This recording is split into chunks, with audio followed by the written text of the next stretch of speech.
नमस्कार छ। मैले थोरै एउटा जानकारी भिडियो बनाएँ, अनर्थ त लिनुहुन्न नि हैन?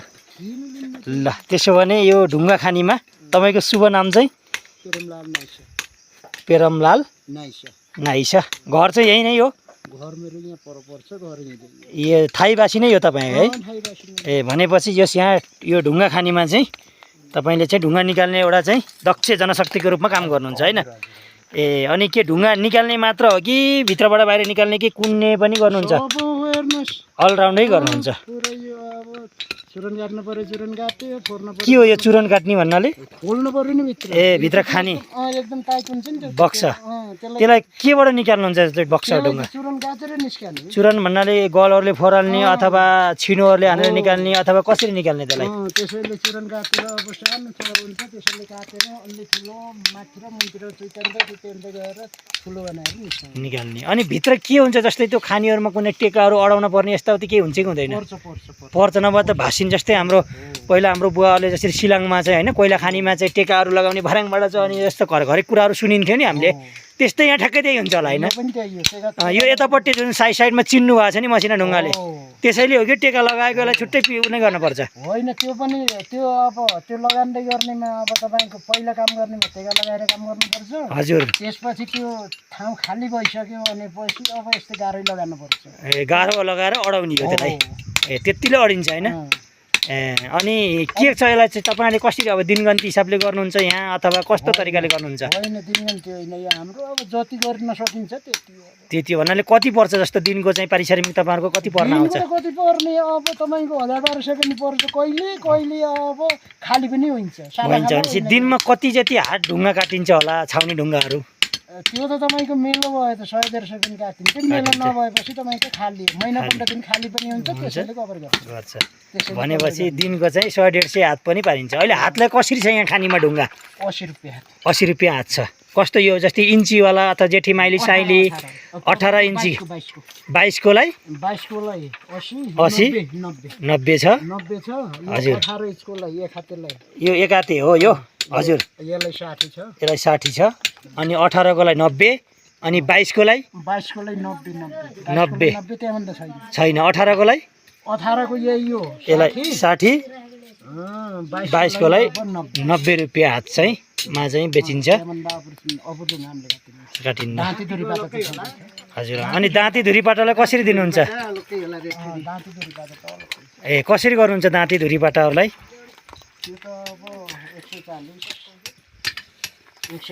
ए अनि यो जस्तो यहाँ ढुङ्गा निकाल्नुहुन्छ, यो ढुङ्गाबाट चाहिँ के बनाइन्छ? जस्तै एउटा त मुख्य त छाउने ढुङ्गा भयो, त्यसबाहेक अरू के बनाउनुहुन्छ तपाईँहरूले? यसमा त अब तपाईँको टायल हुन्छ, गाह्रो लगाउने ढुङ्गा हुन्छ। हजुर। अनि टाइललाई के कसरी छ? गाह्रो लगाउने ढुङ्गालाई कसरी बेच्नु भएको छ? खोइ गाह्रो लगाउने ढुङ्गा र टायल त हामीले थाहा नगरे हामीले त काट्दिने निकाल्ने। यो जस्तो यो बिछाउने टाइल छ नि, यो टाइललाई चाहिँ कसरी बेच्नुहुन्छ? स्क्वायर फिटको हिसाबले हो कि अथवा पर पिसको हिसाबले बेच्नुहुन्छ? त्यो बिछाउने हुन्छ नि आँगनमा बिछाउने ढुङ्गा, त्यो त साउरलाई थाहा हुन्छ, हामीले थाहा हुँदैन।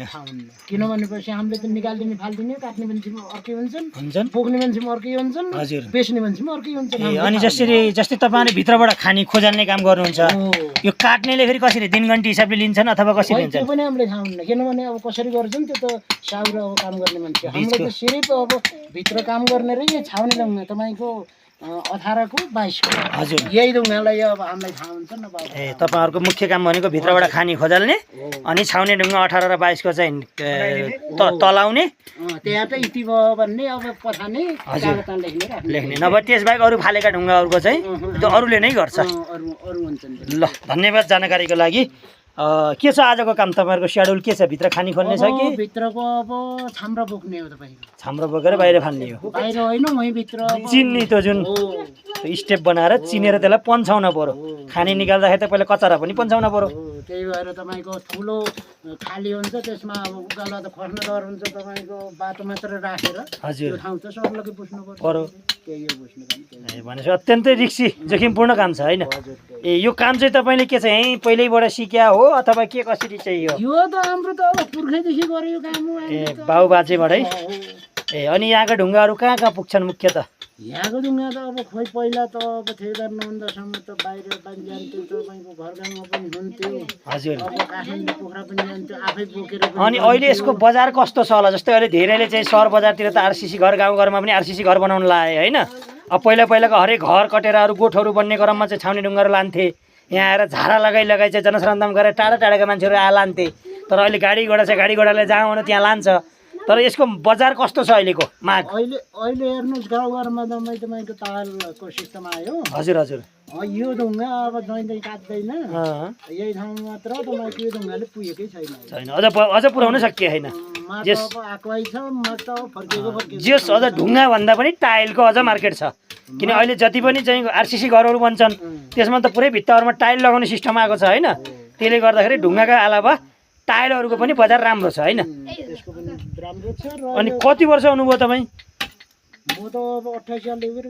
28 सालले त लगभग 55-56 वर्ष भइयो ए ल ठिक छ अनि म सुरुदेखि ए घर चाहिँ यही नजिकै नै हो तपाईँको घर नजिकै यही ए अनि दिनमा कति घन्टा काम गर्नुहुन्छ कि कसरी गर्नुहुन्छ दिनमा चाहिँ यस्तो हाम्रो त त्यो हुन्न गरे अब घरमा काम पनि गर्नु पर्यो यता पनि फुर्सद हुँदाखेरि बिहान दिउँसो पनि गरिन्छ नहुँदाखेरि यतिखेर पनि अहिले 3 घन्टा 4 घन्टा 2 घन्टा पनि गरेर गइन्छ भनेपछि तपाईँ त्यो पिसको आफ्नो भित्र जति निकालो त्यसैको मूल्य हुन्छ यति बाहिर तयार भयो भने मात्र यसैको मूल्य हुन्छ अरू मूल्यको हुन्न त्यस्ता बगर सगर बोकेको चिनेको यताउति गरेको त्यसको मूल्य भएन प्योर हामीले पहिला धार काट्दाखेरि के तपाईँको पिस सिस्टममा काट्यो अनि त्यहाँबाट त्यो रुख ढलाएको गिडेको भार हालेको त्यो बाक्ली छेकाएको त्यो हिसाबै हुँदैन तपाईँको आराले काटे पछाडि जब फेर काठ खस्छ अनि त्यसको बल्ल नापिन्छ कि कहिले काहीँ त तपाईँको एउटा दुईवटा रुख छ भने त बराबर हुन्छ लाग्यो अब कहिले चाहिँ अब